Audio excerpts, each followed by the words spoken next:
dankie dat ons kan verklaar, Here, dat die een wat gekruisig is die een wat God ook beide Here en Christus gemaak het, Here. Here, U is die een wat uit die dood uit opgestaan het, en Here Jesus, U is die een wat vandag in verhouding met ons lewe, Here. Here, deur U kan ons weer met God verhouding hê, Here. Deur U kan ons U weer ken. Here, deur alles wat U vir ons aan die kruis gedoen het, Here, is daar herstelling, genesing, Vader, en liefde en waarheid weer in ons lewens. Dankie daarvoor, Here. Dankie dat ons nie genoeg daarvoor kan dankie sê, Here, vir alles wat U vir ons gedoen het, nie. Here, dankie dat ons vir almal wat kan siek is, Here, aan U opdra. Here, dankie dat U ons groot geneesheer is, Here, en dankie dat, Here, ek dink aan die Israeliete wat geleer is om die Here hulle God aan te roep en nie afgode aan te roep, nie, Here. Dankie dat U die een is wat ons kan aanroep in ons tye van nood, Here. Dankie dat ons op U kan staat maak en dat ons altyd, maar altyd na U toe kan kom. Ons eer en ons loof U daarvoor in Jesus naam. Amen. Amen. Ek dink sommer aan 'n klomp goed. Ek dink sommer aan die naam van die Here wat ons vandag bid. So Deuteronomium 6, daai gedeelte waaruit dit kom, staan bekend as die Shema. Wie van julle het al van daai term gehoor? Dis die term wat die Israeliete, die Jode dit noem. Daai spesifieke porsie in Deuteronomium noem hulle die Shema. En dis 'n daaglikse gebruik vir hulle. Dit is 'n daaglikse gebruik vir die Jode om te verklaar, hoor o Israel, ons God is 'n enige Here. Dis 'n herhalende ding. Dis hulle herinnering. Dis 'n opdrag wat die Here vir hulle gegee het voor hulle Kanaan ingegaan het. Hy noem dit vir hulle in die 10 gebooie, hy noem dit deur die hele wet, is dit herhaaldelik. Ek is die Here julle God. So dis eintlik 'n beroep, soos ek vroeër gesê het, om in verhouding met hom te lewe, maar ook te besef, dis die enigste God wat waarlik lewe. En dit is vir my 'n beginsel wat vandag nog net so baie geld. Ons moet hom ken vir wie hy is, en as wie hy kies om homself te openbaar. So, ek het laas Sondag 'n bietjie oor vas en gebed gesels, en ons het gepraat oor wat is die hart agter vas en gebed. Waarop het neergekom het is, die hart agter vas en gebed is om onsself te verootmoedig, né? Dis ek reg. Dis om onsself te verootmoedig voor die Here. Ons het gesien in die Israelitiese gebruik was dit sinoniem met die dag van die groot versoening. Om jouself te verootmoedig voor die Here was om te vas. En die woord tsoem, wat in die oorspronklike Hebreëse teks staan, beteken om jou mond te sluit. So vas beteken om jou mond te sluit. Okay. Maar ons het ook gesels oor hoe vas gaan oor die binnemens. Vas gaan oor die innerlike mens. En dat die Here wil werk aan die innerlike mens. Ons wat so gestel is op die uiterlike mens, is dikwels so, ek wil sê, in die gewoonte om die innerlike mens af te skeep. Okay. En die innerlike mens, wat ek vir julle wil vandag sê, is die mens wat saak maak. Julle het dit geweet. Die innerlike mens is die mens wat saak maak. Dis die een wat die Here beoordeel. Die Here het nog nooit iemand na die vlees beoordeel nie. Julle vir my in die Bybel kan wys waar die Here iemand na die vlees beoordeel het, asseblief, wys dit vir my.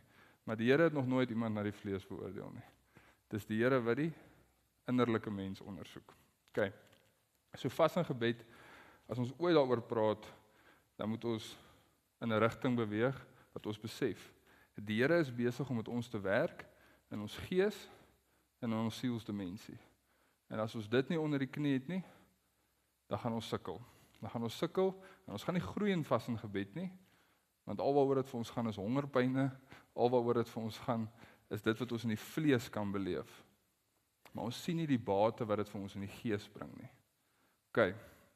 So ek wil vandag 'n bietjie verder gesels oor vas en gebed, en ek wil 'n paar praktiese punte noem rondom dit, want die Bybel is nogal 'n praktiese boek. Die Bybel leer nie vir ons net van die Here nie. Die Bybel leer vir ons 'n paar praktiese beginsels en 'n paar praktiese stappe wat ons kan neem rondom enigiets in die lewe, glo ek. Rondom vas en gebed leer die skrif nogal eintlik heel wat goeters wat die Here wil sien en wat die Here vir ons gee as ons vas en bid. Okay, so ons gaan in Matteus 6 begin. Julle kan saam met daarna toe blaai. Nou, ek wil nie vandag praat oor al die tipes vas en gebed nie. Ek wil nie vandag praat oor Hoe lank moet jy nou nie en hoe lank moet jy nou wat nie. Daar is baie materiaal daaroor beskikbaar. Jy kan dit vir jouself gaan opsoek. As jy wil weet wat se Daniels vas, gaan soek dit self op. Jy wil weet wat se vol vas, wat se gedeeltelike vas. Ek kan dalk bietjie daaroor gesels soos ons aangaan, maar ek wil nie vandag daarop fokus nie. Ek wil fokus op prakties.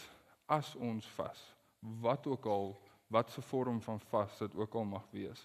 Wat is die praktiese, ek wil sê punte waarby ons moet uitkom. Dan kom ons begin in Matteus 6 en dan kan julle saam met daarvan vers 16 aflees. So hier is wat Jesus self oor die vas leer, né? Daar's nogal 'n paar gesprekke wat Jesus oor die vas het wat baie interessant is. Julle kan gaan oplees, gaan opsoek. Jesus praat met Fariseërs oor vas. Hy praat met sy disippels oor vas. Mense vra hom vrae oor vas. Maar hierdie is sommer een van die leringe wat hy gegee het oor vas en gebed.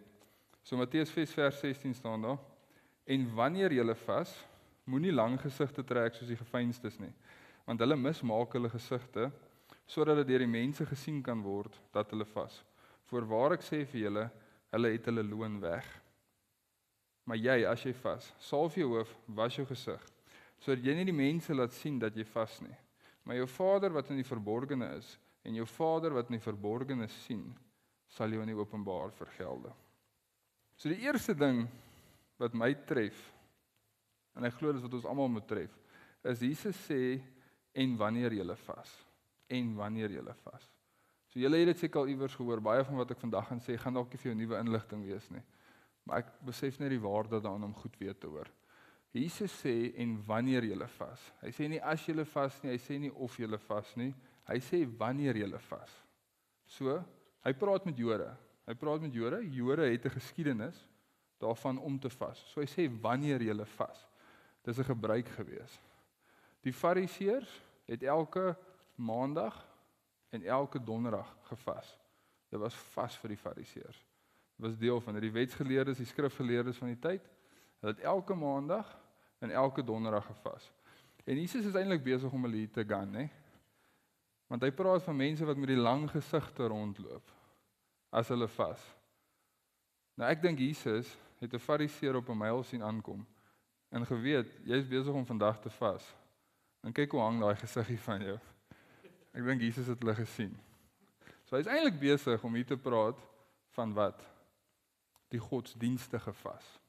Die godsdienstige vas. OK, so het laasweek vinnig daaroor ook aangeraak. Maar toe kom die vroeë kerk, nadat Jesus opgestaan het. Toe kom die vroeë kerk ook, en julle kan dit gaan oplees. Hulle het elke Woensdag en Vrydag gevas. Nou die eerste rede hoekom hulle dit gedoen het, is dat hulle self van die Fariseërs en die Jode onderskei. So hulle sê ons is nie in hulle kamp nie, ons glo in die opgestaane Heer. So ons gaan elke Woensdag en elke Vrydag vas. So dit was 'n beginsel, een van die beginsels waarmee die kerk ontstaan het, waarmee die kerk begin het, was vas en gebed. Dis hoe dit is, julle kan dit gaan oplees, dis kerkgeskiedenis. Ons leer nogal baie uit kerkgeskiedenis uit, veral rondom die, ek wil sê die Handelinge kerk, hoe hulle met die Here omgegaan het, en hoe hulle gesien het is om saam met God te wandel. Mens leer nogal baie uit dit uit. So hulle het dit belangrik genoeg geag, om elke Woensdag en elke Vrydag te vas. Ten minste 2 dae 'n week. Nou ek sê nou nie ons moet almal 2 dae 'n week begin vas nie, hoor my mooi. Wat ek vir ons probeer sê is, die vroeë kerk het die belangrikheid daarin gesien, om te moet vas. Ons sien nog voorbeelde daarvan in Handelinge 13, dan vas die hele disippelsgroep Paulus hulle. Daar word nuwe leierskap aangewys, sommige moet op sendingsreise gestuur word. Hulle neem nie net ligtelik 'n paar besluite nie. Hulle sê wag. Ons gaan die Here soek. Ons gaan onsself verootmoedig voor die Here en hom soek dat ons die beste moontlike besluite kan neem. So ons verootmoedig ons vir hom. En ons gaan vas en bid oor hierdie ding. Ons vat dit nie ligtelik op nie. Ons vas. OK. So dis die eerste ding wat my vas of wat my tref is wanneer jy vas. En ek het nou klaar gesê, moenie lang gesigte trek soos die geveinstes nie. In Lukas 18 dan sien ons die gelykenis van die tollenaar en die Fariseer, né? Julle het dit al gelees. Nou die fariseer kom in die tempel en dan sê hy, ek vas 2 keer 'n week. Jy weet, kyk my track record. Daar is dit. Here, ek vas 2 keer 'n week. En die Here sê, ek is nie beïndruk deur jou vleeslike vas wat my in elk geval nie soek nie. Jy wil net in jou vlees roem. Jy sien, die fariseërs se probleem was nie die feit dat hulle wil vas nie. Die fariseërs se probleem was dat dit net 'n roem was. Dis al wat dit was. Die vas vir hulle was nie om God te soek nie. En dis die waarskuwing. Dis die waarskuwing. Jy loop met 'n lang gefeinste gesig rond, jy's eintlik skynheilig. Jy probeer vir almal bewys hoe heilig jy is met jou vas, in plaas van om my werklik te soek. Dis eintlik wat Jesus hier sê. Dan sê hy vir hulle verder, maar jy, as jy vas, salf jou hoof en was jou gesig, sodat jy nie die mense laat sien dat jy vas nie, maar jou Vader wat in die verborgene is, en jou Vader wat in die verborgene sien, sal jou in die openbaar vergelde. So die eerste beginsel is, wanneer jy vas, ons moet gereeld vas, dis ding. Maar praktiese punte waarby ons kom, die eerste ene, is ons moenie met lang, gefeinste gesigte rondloop nie. En hoe lyk dit in ons konteks? Ek het laasweek vinnig aangeraak. Die kerk vandag is op 'n plek wat ons wat doen? Ons brag oor die vas. Het iemand al by julle gebrag oor hulle vas? Het julle dit al gehoor? Ek het laasweek het ook gesê, ek kan 3 dae gaan. Ek het al 5 dae gegaan. Ek Daniels vas. Ek vol vas. Ek gedeeltelik vas. Wat het dit met die ander persoon uit te waai? Is daar iets soos koöperatiewe vas? Ja, ons doen dit op Dinsdae. Dis koöperatiewe vas. Maar as jy wil vas om in te groei met jou verhouding met God, in intimiteit met hom, het dit niks met enigiemand anders uit te waai nie. As jy wil vas om te roem in die feit dat jy vas, dan is jy besig met skynheiligheid. En dis ek wat dit sê, nie is die Bybel wat dit sê. Maar as jy vas in 'n plek waar jy wil verander in jou binnemens, waar jy wil groei in jou verhouding met God, dan is jy besig met 'n goddelike vas. En dis hoekom Jesus sê, maar jy, as jy vas, salf jou hoof, was jou gesig, sodat jy nie mense laat sien dat jy vas nie. Want ons vas nie om voor mense te roem nie. Maak dit in julle harte vas. As ons vas om voor mense te roem, dan is ons presies wat Jesus net al vir hulle sê, jou loon klaar weg. Maar dan kom jou prys van mense af, en dan kom jou prys nie van die Here af nie. Dan kom jou eer van mense af, en dan kom jou eer nie van die Here af nie. En hoe meer ek hierdie boek lees, hoe meer besef ek, die eer wat ons van mense afkry, is niks werd nie. Zulks, soveel. Dis nie deel van jou pakket wat jy vir die Here eendag by die hemelpoorte kan wys hoor. Op die 14de Februarie 2027 het ek gevas, Here. En ek het dit met so en so gedeel en hulle het my geprys vir dit. Dis jou loon. Daai is jou loon. Kom ons gaan aan. Kom, blaai asseblief saam met my na Johannes 4 toe.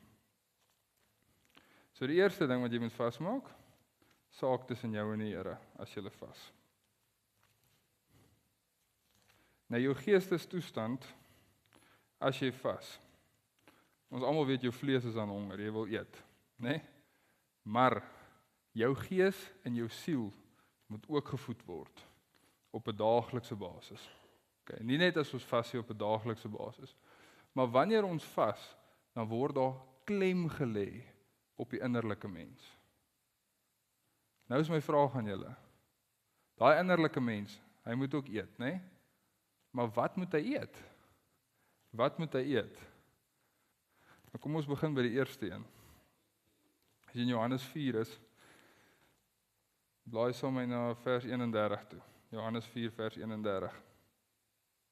So hoor gou hierdie interessante gesprek wat Jesus met sy disippels het. So Johannes 4, vrou by die put. Jesus het 'n ontmoeting by die vrou met die put. Hy sê vir haar, hoeveel mans het sy al gehad? Sy raak oorweldig. Jesus sê hierso wat hy besig was om te doen in hierdie stuk. Maar hoor gou die effek wat Jesus sê daai ontmoeting met daai vrou op hom gehad het. So Johannes 4 vers 31. En intussen het sy disippels by hom aangedring en gesê, Rabbi, eet. So wat weet ons dadelik hierso? Hierdie mense loop saam met Jesus en hulle sien een ding. Hierdie ou eet nie. Nou, ek vra myself sommer nou die vraag, terwyl ek hierdie stuk lees, hoe lank dink julle het Jesus nou al nie geëet nie? Dat hulle bekommerd genoeg begin raak en sê, hoor hierso eet. Nou as dit van my ma afhang, as van jou ma afhang is dit wat? My kind, jy lyk al maar. Elke keer as my ma my sien, vandat ek uit die huis uit is, yes my kind, jy lyk al maar. Eet jy genoeg?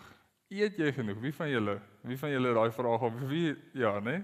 Ek sien julle almal lag maar net so, en dis die waarheid. Jy weet dit. Eet jy genoeg, my kind? Kan mamma nie gou vir jou 'n eiertjie bakkie? Yes. Maar as dit goeie harte. OK. Johannes 4 vers 31. En intussen het sy disippels by hom aangedring en gesê, Rabbi, eet. Maar hy sê vir hulle, ek het voedsel om te eet waarvan julle nie weet nie. Die disippels sê toe vir mekaar, het iemand dan vir hom iets te eet gebring? En Jesus sê vir hulle, my voedsel is om die wil te doen van hom wat my gestuur het en om sy werk te volbring. Dis interessant, né? Dis interessant. So wat sê Jesus eintlik hierso? Jesus sê, hy voed op die feit dat hy gehoorsaam kan wees aan sy Vader. Hy voed op dit. Wie van julle is al deur die Here gebruik in 'n situasie? En jy kry 'n gevoel in jou binneste na die tyd. Nou, ek weet nie om dit in woorde te sit nie. Maar jy kry 'n gevoel van volheid, 'n versadiging. Jy kry 'n belewenis in jou gees, jou sielsdimensie, wat jou laat voel, wow, hierdie kan my onderhou. Kos is daar om wat te doen, ons liggame te onderhou. Jesus sê hierso, ek het voedsel waarvan julle nie weet nie. En dis om die wil van my Vader te doen. Jesus sê die oomblik as hy die wil van sy Vader doen, dan voed dit hom in sy innerlike mens. En dis nog steeds die beginsel wat vandag geld vir my en jou. Om die wil van ons Vader te doen, voed ons nog steeds vandag. En dis nog 'n ding waar vas en gebed ek glo ons aandag bring. Is dit bring ons aandag terug na wat is God se wil? Wat is God se wil? Wat is God se wil? Vra jouself 'n bietjie daai vraag. Nou God het 'n algemene wil wat vir ons almal van toepassing is. Ek dink sommer aan 1 Tessalonisense 4 vers 3 sê dit is die wil van God, julle heiligmaking. Julle het al gelees? Dit is die wil van God, julle heiligmaking. 1 Tessalonisense 5 sê dit is die wil van God vir julle in Christus Jesus, of oor julle in Christus Jesus. Wees in alles dankbaar. OK, dis nog een waaraan ek dink. Ek dink aan 1 Timoteus 2. Dit is die wil van God, dat alle mense tot insig en bekering moet kom. Dit is die wil van God. So terwyl jy vas, is dit uiteindelik 'n tyd om opnuut te fokus op wat? Nou kom ek fokus op evangelisasie. Kom ek deel met iemand. Die wêreld daar buite het 'n geestelike honger. Kom ek deel met iemand die Here. Kom ek deel met iemand geestelike voedsel. Dis 'n fokus op, kom ek fokus, Here, is daar nog iets in my lewe wat nie in my lewe hoort nie? Wel, soos ek vandag kos staak. Here, kom ek staak sommer hierdie ding terwyl ek in die proses is. En dankie dat ek afhanklik van U kan wees om dit te doen. Dis 'n plek waar vas en gebed ons bring. Dis deel van heiligmaking. Wat van, Here, en dis 'n praktiese punt hierdie, en Jesaja 58 raak dit soveel keer aan en ons gaan nou daar kom. Maar om dankbaar te wees is die wil van God vir julle in Christus Jesus. Onthou, dis nog 'n ding waaraan vas en gebed ons herinner. Is ons afhanklikheid van die Here, maar ook ons dankbaarheid teenoor hom.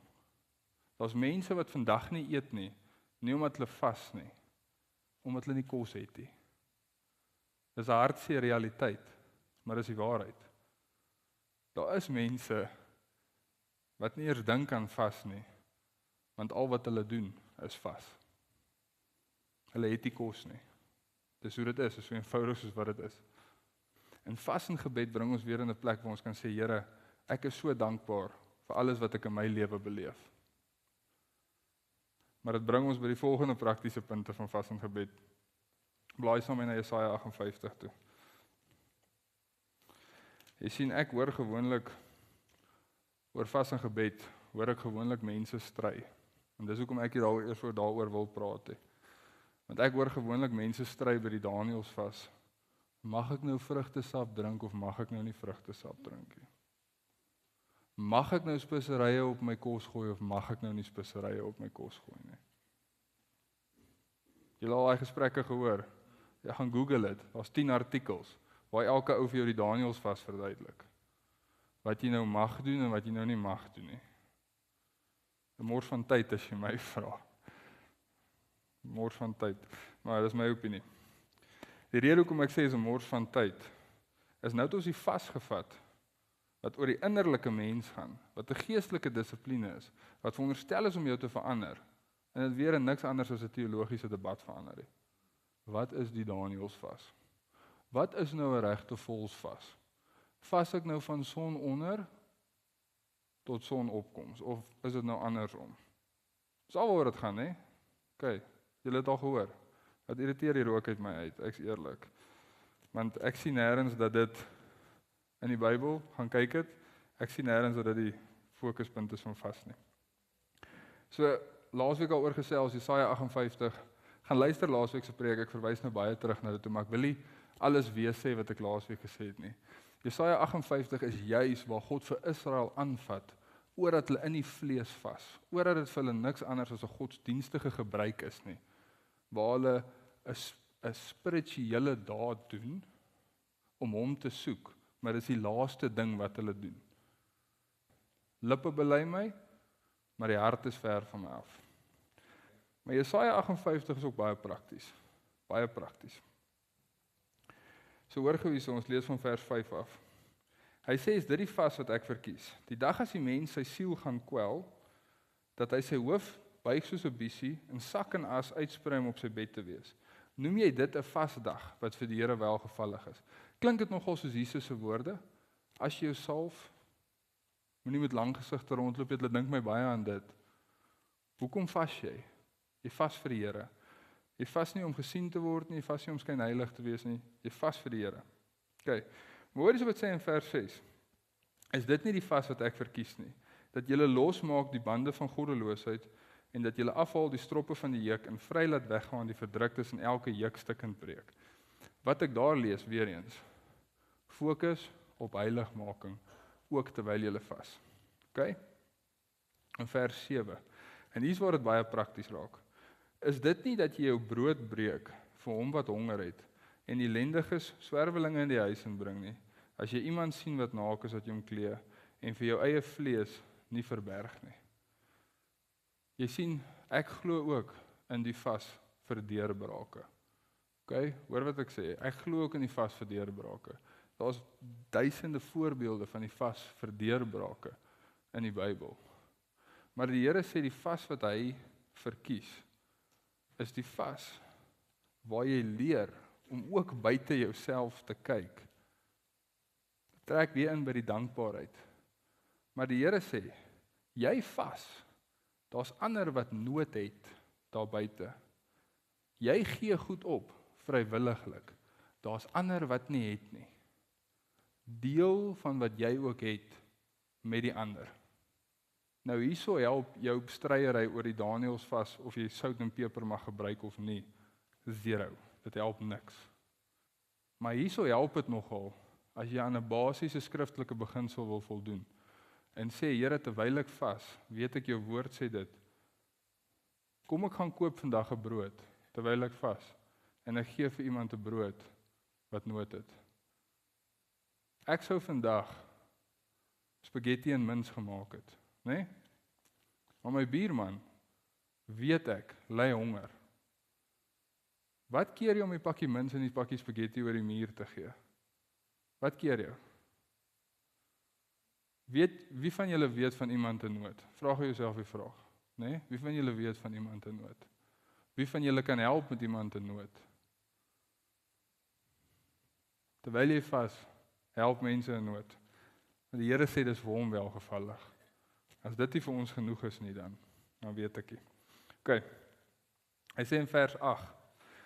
Julle het gehoor Jesus sê, as jy vas om deur ander gesien te word wat, dan jy jou loon klaar weg, né?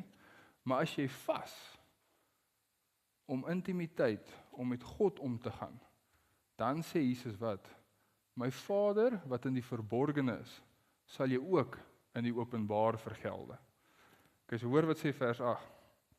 Dan sal jou lig deurbreek, soos die daggeraad, jou genesing skielik uitspreid, en jou geregtigheid sal voor jou uitgaan, en die heerlikheid van die Here sal jou agterhoede wees.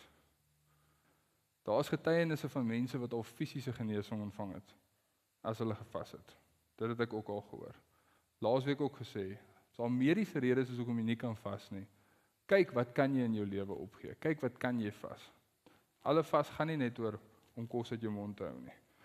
OK, maar daar is getuienisse van dit. Maar ek wil sê, wees regtig oortuig, die Here praat met jou rondom dit. As ek die konteks van hierdie teks vat, en ek kyk na die genesing waarvan die Here praat, dan praat hy oor genesing wat hy wil in sy volk gesien het, in die opsig van draai terug na my toe.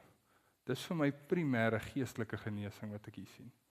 Primêr om terug te draai na hom toe, en primêr om weer te begin sorg vir sy medemens.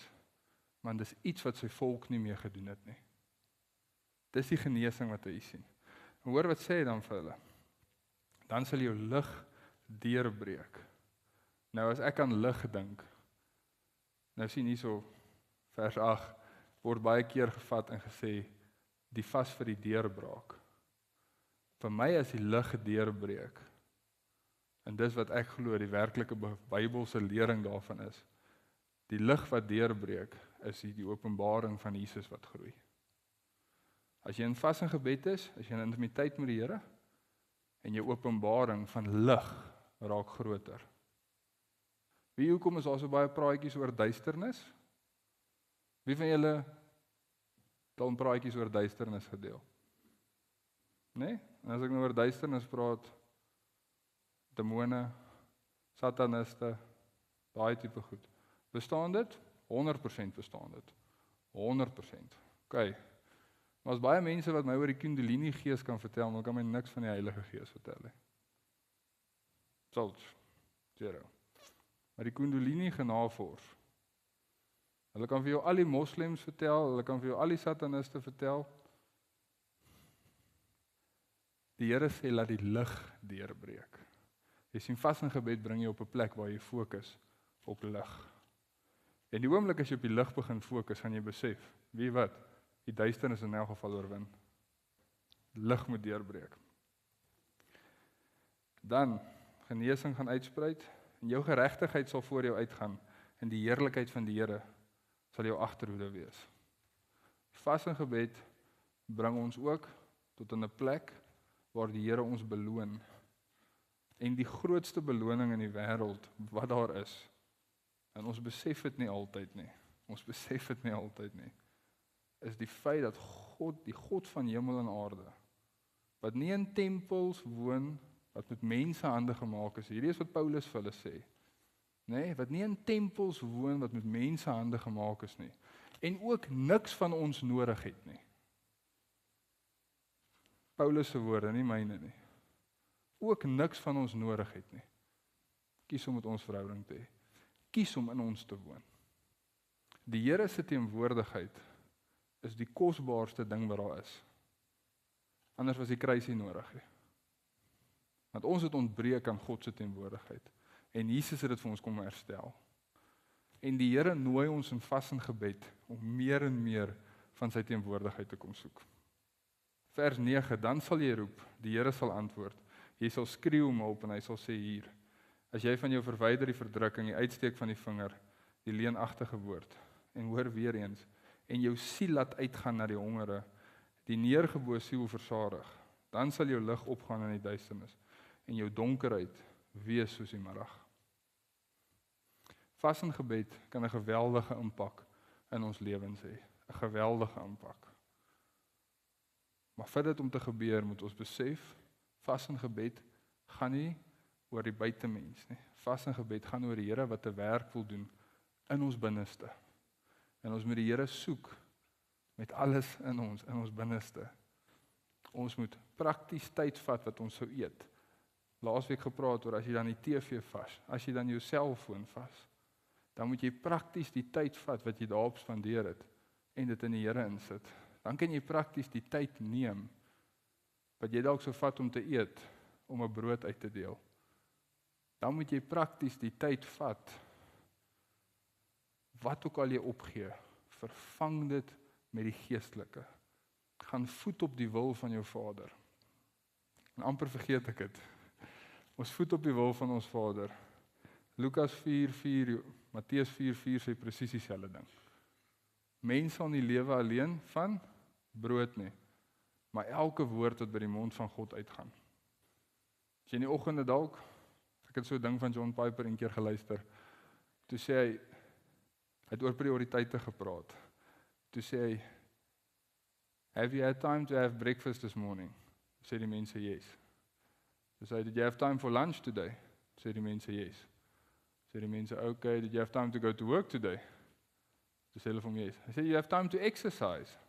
Sê yes. Hy sê, have you had time to read your Bible? Choepstil. Choepstil. Hoekom? Prioriteite. Prioriteite. Vaste gebed help ons om ons prioriteite ook weer reg te kry. Dit help ons om ons afhanklikheid van God te laat besef. En ons weer te voet op die wil van ons Vader, ons God se woord en sy teenwoordigheid. En sy teenwoordigheid. Ek het 'n ding eendag van Leonard Ravenhill geluister, wat hy vir die ouens gesê het, hy het met hulle gepraat oor gebed. Toe sê hy, ek wil net 'n gebedslewe by jou aktiveer. Toe vra die ene vir hom, hoekom? Toe sê hy vir hom, because spiritually, you've got no muscle. En dit is harde woorde. Hy het vir hulle sê, spiritually, you've got no muscle. En vas en gebed, tyd in die woord, spiritually, that's how we get some muscle. Atleet kan nie aan die resies deelneem as hy nie spiere het nie. Dis hoe ons spiere kry. OK, dit is hoe ons spiere kry. So daar is vir ons beloning in vas en gebed. Kom ek deel met julle my getuienisse. Kan ek julle my getuienisse deel? En dit gebeur nie elke keer as ek vas en bid nie. Hoor my nou mooi. Maar toe ek die Here leer ken het, vir die eerste 6 maande, jy weet hulle noem dit mos die honeymoon period, né? Nee? Alles wat jy sien is Jesus, alles wat jy praat is Jesus. Jy worry oor niks in die lewe nie. Ek het amper opgeskop op universiteit, amper opgeskop. Ek het amper gedink ek gaan nou 'n sendeling word. Alles gaan oor die Here. Okay, ek is baie dankbaar ek het dit. Dis ook nie wys nie. Ek het gelukkig wyse mense om my gehad wat net vir my die regte vrae gevra het in dieselfde hoedanigheid. Maar leer die Here ken, alles is wonderlik, alles is mooi. En ek sal dit nooit vergeet nie. Daar was so 'n laerskool waar by die een kerk bymekaar gekom het in Potch, by Terry Chockers. Nou Suzette is nou nie hier nie, sy sou my kon beamoen, want sy was ook daar. By Terry Chockers op 'n Dinsdag aand, dan daar 'n klomp studente bymekaar gekom, né? Nee? OK, dan het ons nou die Here geworship. Daar was so klein iemand wat ietsie gedeel het en dan het ons die Here geworship die res van die aand. Dit was van die beste belewennisse wat ek in my lewe gehad het. Dit was regtig amazing. En my een vriend Jacques Kriek, hy het een aand kom praat oor vas en gebed. En hy het 'n paar goed gesê wat ek tot vandag toe nog kan onthou. Hy het gesê, is dit belangrik om tande te borsel vir jou? Nou, ja, dit is belangrik om tande te borsel. Toe sê hy vir hom, dit is net so belangrik dat jy vas en bid. Maar hy het spesifiek gepraat oor God wil ons beloon vir dit. En daar vir ons belonings is in vas en gebed. OK, nou moet ons net weer 'n switch maak. Wat hoor julle as julle beloon sien? Dollar signs, né? Nee? Dollar signs. Die Westerse kerk, ons is verslaaf aan dollar signs. Materialistiese dinge, sê wat ons wil, ons love it. OK. Nou sê jy vir 'n ou wat nog nooit in sy lewe eers oorweeg het om 'n maaltyd te skiep nie. Jy weet, ek het laasweek vir julle gesê, my pa het vir my gesê, jy groet die yskas voor jy vir my groet as jy by die huis kom. Nou, ek het aan die etenstafel so lank vir my ma gesit en kyk en gesê, mamma, wat eet ons? Okay, nee? Lief vir eet. Nou hoor ek vir die eerste keer in my lewe, ek ken die Here so 2 maande. Ek moet kos opgee. Nou dink ek by myself, gelukkig het ek baie vuur hier binne. Want as die Here sê ons moet kos opgee, dan gee ons kos op. Okay? Dit was die Dinsdag aand. Hy Woensdagoggend word ek wakker. Nou weet ek wat se belofte het ek die vorige aand gemaak. Here, môre vas ek. Weet jy lekker hoe dit werk nie? Weet nie wat dit eintlik is nie. Ek ken een teksversie oor vas, maar môre vas ek. Nou word ek daai Woensdagoggend wakker. Nou gee my maag so 2 draaie. Die oomblik toe ek dink, nou moet ek kos opgee vandag. En ek loop yskas toe en ek gaan haal vir my melk uit en ek haal Weet-Bix van my rak af en ek maak vir my Weet-Bix, né? Lekker ongehoorsaam. Okay. Gaan sit by my tafeltjie reg om te eet. Ek het die lepel tot hier gebring, toe kan ek hom nie verder bring nie. Toe wil ek walg. Dus ek sê okay. Sit maar my lepeltjie neer, ek gaan sit my Weet-Bix in die yskas. Ons eet dan nou nie vandag nie. Okay, nou begin ek al klaar in my kop dink. Okay, maar nou het ek gisteraand gehoor, Jacques praat ook oor, as ons vas, dan bid ons. Okay. Nou is ek daar, en ek sê, okay Here, dankie. My gebed, en ek sê, help my. Ek dink daai gebed was meer van help my, as enigiets anders. Ek is klas toe, en klas gegaan die hele dag, gedoen wat ek moes doen op kampus, al die dinge, en ek terug koshuis toe.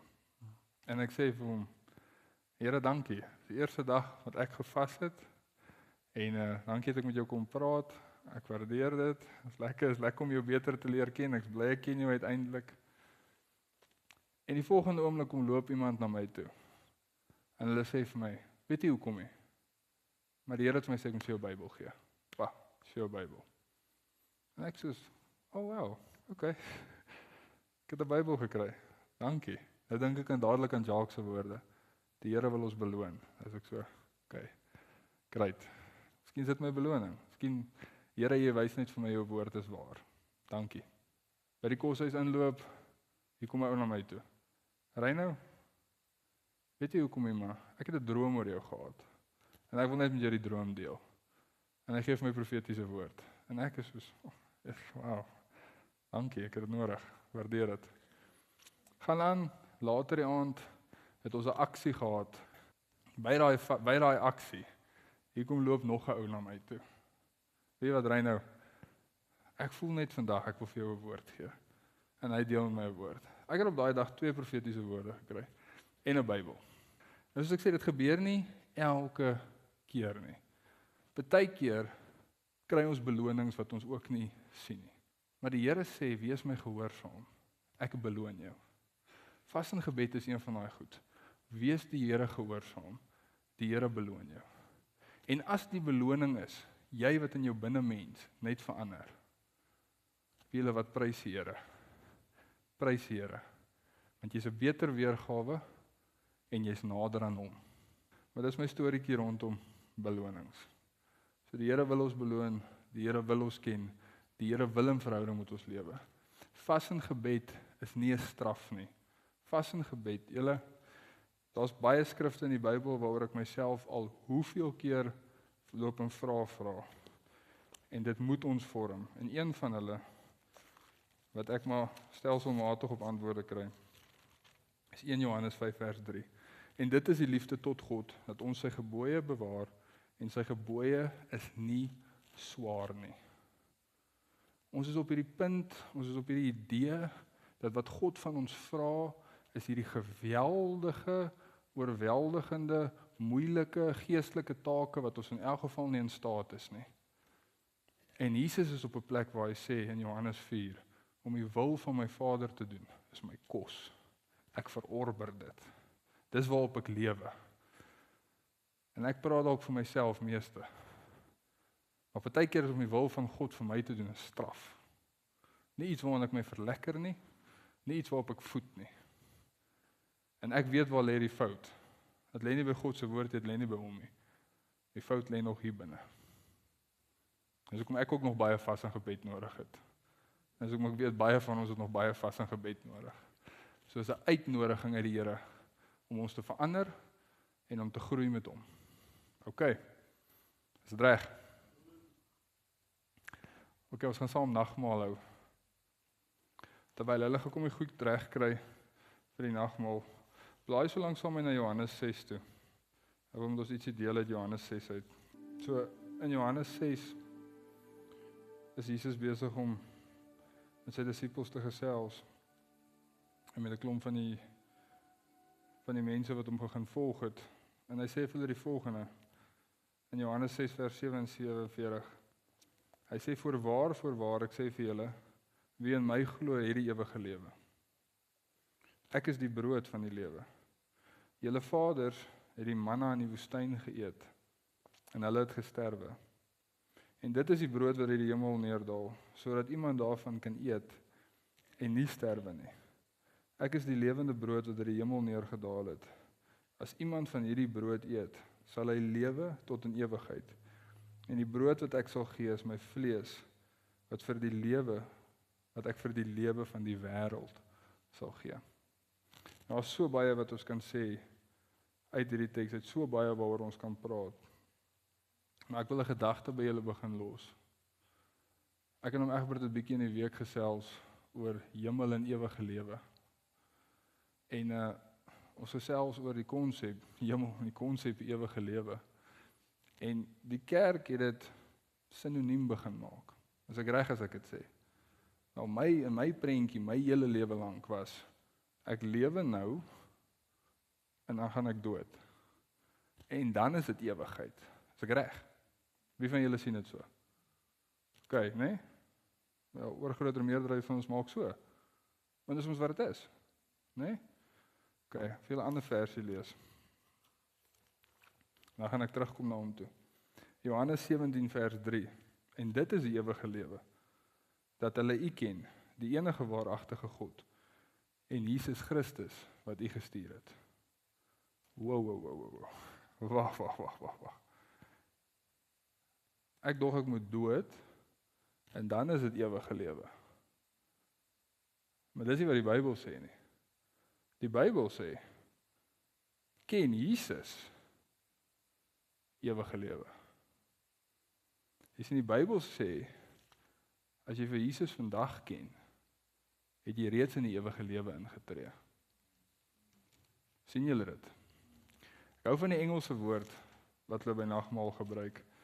Hulle gebruik die woord communion, né? Want nagmaal, Afrikaanse woord, ek is Afrikaner, ek hou daarvan, is mooi, ek verstaan. Communion gee eintlik die hart van nagmaal mee. Die vroeë kerk het nie nagmaal as 'n instelling en 'n sakrament en al hierdie mooi woorde wat ons het vir dit nie. Hulle het dit nie so gesien nie. Wie het die vroeë kerk gesien? I am having fellowship with my Lord and Savior. Fellowship. En soos jy vandag nagmaal gebruik, dink aan die bloed wat vir jou gestort is. Dink aan die liggaam wat vir jou gebreek is. OK. Romeine 3 vers 23 sê, wat? Almal is skuldig en dit ontbreek hulle aan die heiligheid van God. Is ek reg? Weet wat sê vers 24? Hulle word sonder verdienste geregverdig. Soos vers 24 sê. Romeine 6 vers 23 sê, want dis die verse wat aangehaal word. Die loon van die sonde is die dood. Weet wat sê vers 24? Die genadegawe, dit meen vrylik, kan dit nie koop nie, vir jou gegee, is die ewige lewe in Jesus Christus. En ek wil hê ons moet 'n bietjie 'n switch maak. En dink bietjie aan die impak wat dit op jou lewe kan hê. As jy besef, ons wag nie om hemel toe te gaan nie. Jy het reeds die ewige lewe betree. Die oomblik toe jy vir Jesus Christus leer ken het. En daar van julle is hierso wat sê, ek voel nie ek ken vir Jesus nie. Ek staan nie in verhouding met hom nie. Asseblief, kom uit na die tyd. Ek nooi jou uit. Ek wil graag saam met jou bid. Maar soos wat jy nou nagmaal neem, dit is die offer wat vir jou gegee is om verhouding met God te mag hê, om die ewige lewe te mag hê. OK, maak bietjie daai shift. Ons is so, hoe meer ek hieroor dink, besef ek ons as Christene, ons lewe vir die toekoms. Die belofte wat kom. Wie hulle die grootste belofte wat gekom het reeds gekom. Dit was die kruis. Dit is 'n huidige realiteit. Ons lewe in die realiteit van die offer wat reeds gebring is. OK. Ewige lewe strek nou al. Die ewige lewe strek nou al. Ek wil net daai gedagte by julle laat. Praat met die Here, gesels met hom. Is jou dankbaarheid vir die ewige lewe.